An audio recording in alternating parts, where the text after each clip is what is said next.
Welcome to the Las Vegas Traders Expo, where I, John Netto, a Las Vegas native, am joined by Carley Garner, a fellow Las Vegas native, and we're going to show you guys a little bit about what goes into making this city great. Carley, thanks for joining me. Thank you.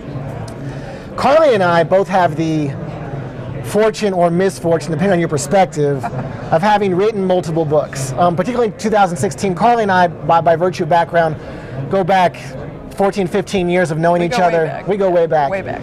And we were commiserating with each other in 2014, 2015, and 2016 while we were writing our books. I wrote The Global Macro Edge, and Carley wrote about... Higher probability commodity trading is what I was writing at that time. Yeah. Both are a mouthful to say, but still filled with substance and impact, okay? Of course. And what I want to focus this interview on, and we're going to talk to Carley today about, is when it comes to putting out information, you deal with a lot of clients in your business. Right. You understand what resonates and maybe what doesn't resonate as much.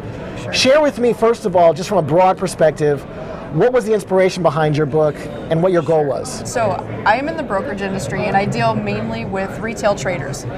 Some of these traders that I deal with are green. They have no idea what they're embarking on, and then others have been trading for years and that's what they do, maybe even for a living. So we have everything in between. So what my goal was, I wanted to write a book that explained strategies that the advanced traders had learned the hard way, including myself, but put in a way that beginning traders could at least begin to understand how it works. And it was challenging. You know, long hours, sleepless nights, redrafts, re-edits, full deletions. Geez. I mean, I probably read the book 10 times before it actually made it to only 10 print. Like I mean, I'm kind of guessing, but maybe more. You might be right. I mean, it is just it's tough work, but it's great. Once it's finished, it feels great. Kind of like a really, really hard workout at the gym, right? It's worth it once it's done.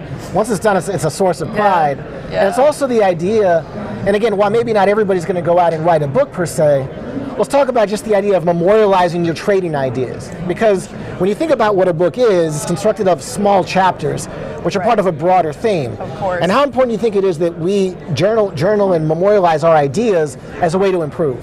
Sure. I mean, I think it's absolutely important. The key is, myself, or at least this was my goal, I wanted to share every little horrible experience I had and that I've witnessed other people have, because the markets are mean, let's face it. That's the best word to explain it. They are mean. They bully you. They do. And if you're not prepared for it, and if you don't understand just exactly what the risks are and how tricky things can be, then I think you're in trouble. And so that was my goal. I just wanted to make sure people, in fact, people read my book and they're like, why would I ever trade commodities? Well, that's probably, that's why I wrote the book. I want you to know what it is. It's kind of like applying to law school. Why would you ever apply to law school and put yourself through all this and all that pain and torment? Great stuff. So you come out with the book. Let's talk about after. You've released it. You're obviously very prominent on CNBC. Jim Cramer's constantly referencing your technical analysis work. Share with me how this book has helped you deliver the message, deliver education to people out there who are getting involved in the markets. It's great that you mentioned Jim Cramer. He is a fabulous guy, and he does use our research. That actually was a huge inspiration to the book. So my book, Higher Probability Commodity Trading, I took everything that I do on Jim Cramer's show from front to back, the steps, the analyzing the market and all that sort of thing is in the book. And so that was a really big part of writing it. So what tips would you have for someone that wants to not only get higher probability commodity trading, but while they're reading it, what do you think should be some of the big takeaways for them? The big takeaways are this. Nobody has a crystal ball. No one knows where the market's going, but you should always be striving to shift the odds in your favor. That means don't spend a lot of money on options. Always look to sell options to pay for options that you are buying.